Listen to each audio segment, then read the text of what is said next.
Carmen de Arroyo, y también juntamente con mi esposo yo quiero desatar una palabra de bendición y de agradecimiento a este ministerio que lo representan aquí la evangelista Cielo y su esposo Ricardo, y queremos decirle que muchísimas gracias, pastores de este ministerio, por esa donación que nos enviaron, por esa computadora, la cual nos estaba haciendo mucha falta porque no teníamos, por la donación que nos hicieron.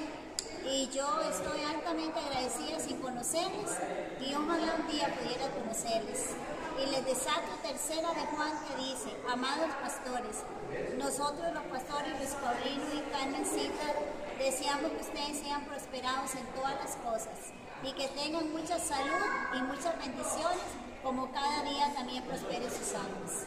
Muchas bendiciones, y les enviamos todos los saludos y todos los agradecimientos de nuestro corazón. Y que Dios les bendiga y God bless you.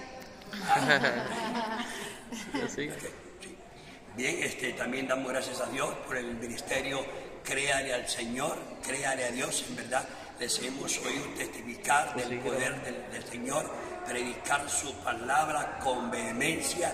Dios manifestó su gloria, su poder. Sabemos que donde nos movimos hubieron sanidades, Dios libertó muchas personas.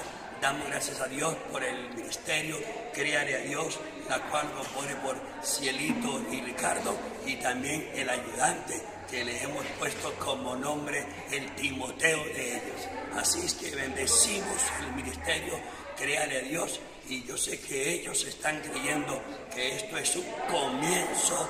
Hoy han venido a abrir una plataforma de bendición a este lugar, y ellos han creído que esto es un comienzo, un principio de las cosas grandes que Dios tiene para ellos.